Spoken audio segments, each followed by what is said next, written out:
This week, we ask Milwaukee what happened to fuel. Plus, robots are back in tying things up, and Makita beats Festool at their own game, with pretty much their own tool. This is your Power Tool Week in Review.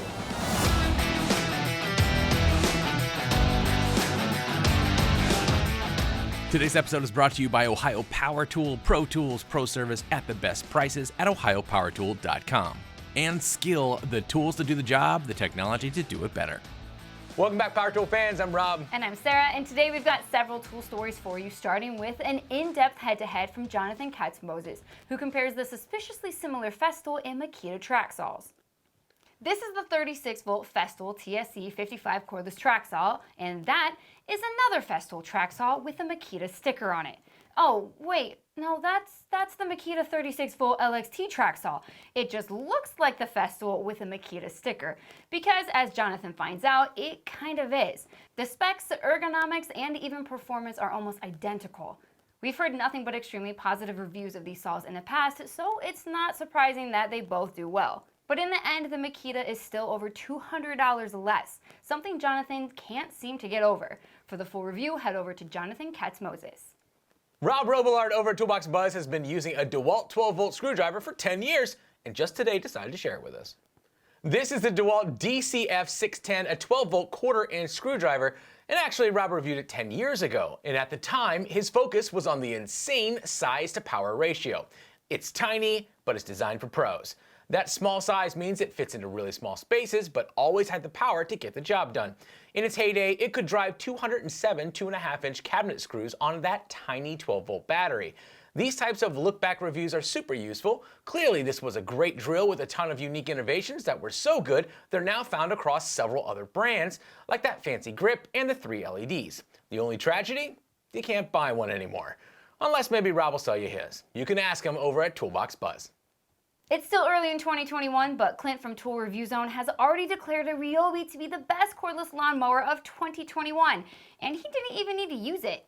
Clint took delivery of the all-new Ryobi 21-inch 40-volt HP brushless dual-blade self-propelled mower, and seeing as he's here in Ohio as well, he ran into the same problem we have. The yard is a bit more snowy than you might want when testing a mower. But considering the promises Ryobi has been making and meeting with the HP series, it's hard not to get excited about a mower even before you get to use it to cut any grass.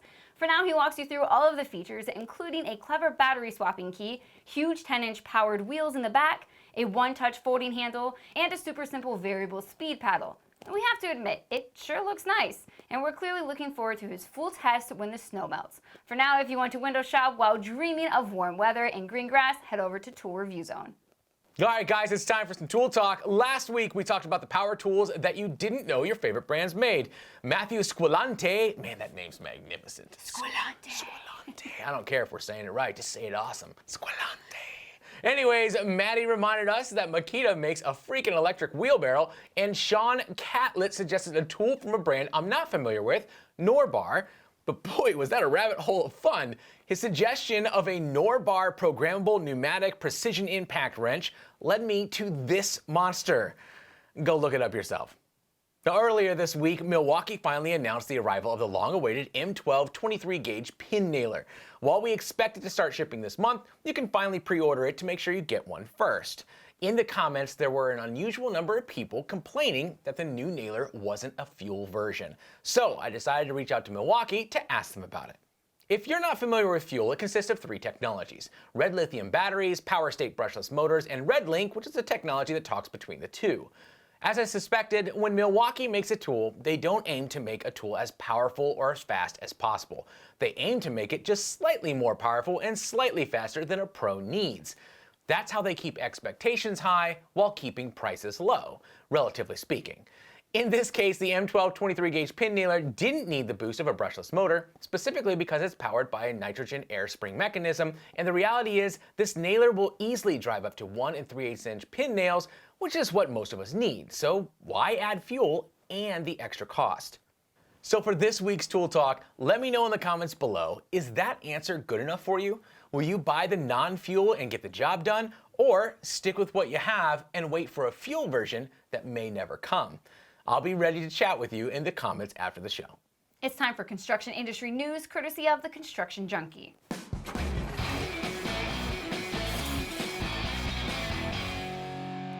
Previously, Shane over at Construction Junkie told us about a rebar tying robot drone that was on its way to the job site. This week, we finally get some video of the latest edition, and well, it ties rebar. What did you expect? I don't know, something amazing, I guess.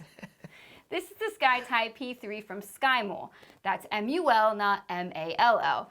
Turns out they're not selling these from the seat backs of airplanes. This aerial wonder can float over the rebar, land on its giant feet, and then with a robotic arm will jump around the grid, tying rebar like a champ.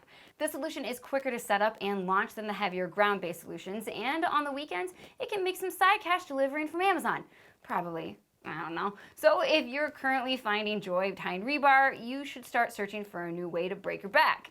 Because once again, the robots are coming. For more on this and the rest of your construction industry news, visit constructionjunkie.com. I don't know if you guys know this, but last week we actually talked about a bunch of rare and bizarre power tools, which you can watch right here. Special thanks to Skill and Ohio Power Tool for sponsoring this episode. Guys, we couldn't do it without you. Don't forget to like and subscribe so you don't miss a thing. We'll see you next week.